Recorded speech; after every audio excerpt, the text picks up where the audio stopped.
Chaque jour, Charles et Carole vous présentent la leçon de l'école du sabbat.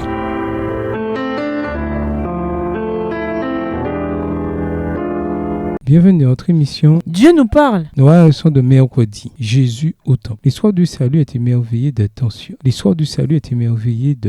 Dieu souhaite restaurer la communion que nous avions autrefois avec lui. Il désire nous attirer à lui, mais amener des pécheurs en sa présence les détruirait. Car tu n'es pas un Dieu qui prenne plaisir à la méchanceté. Le mal ne séjourne pas auprès de toi, écrit David, Psaume 5, verset 5. En même temps, David écrit aussi, mais moi, par ta grande fidélité, je viens à ta maison dans la crainte qui t'est due. Je me prosterne devant ton temple sacré. Psaume 5, verset 8. Lisons Agé 2, les versets 7 à 9. Lors de la construction du second temple, le prophète Agé fit une promesse extraordinaire. Le nouveau temple serait plus glorieux encore que le précédent. Que signifiait cette prophétie? Agé 2, les versets 7 à 9.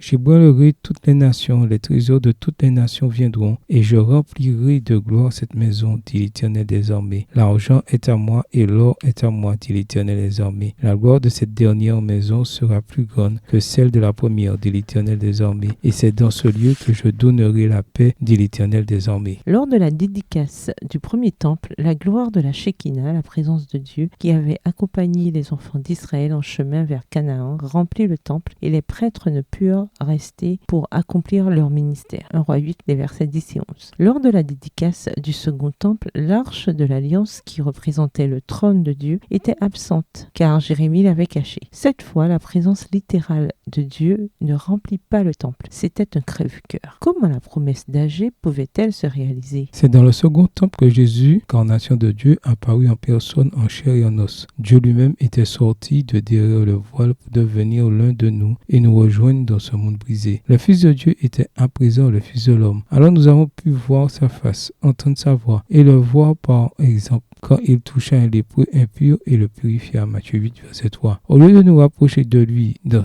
sa direction, Dieu nous rapprocha de lui en avançant dans notre direction. Il est descendu personnellement jusqu'à nous. Pas étonnant que la Bible dise de Jésus, la Vierge sera enceinte, elle mettra au monde un fils et on l'appellera du nom d'Emmanuel, ce qui se traduit Dieu avec nous. Matthieu 1, verset 23. Réfléchissez à ce que cela signifie. Le Créateur du cosmos a consenti non seulement à vivre parmi nous, mais à mourir pour nous. La croix est de loin la plus grande manifestation de l'amour de Dieu. De quelles autres manières peut-on voir et vivre la réalité de l'amour de Dieu? Au revoir. Et à demain si Dieu veut.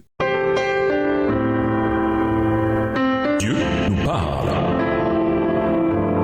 Chaque jour, Charles et Carole vous présentent la leçon de l'école du sabbat.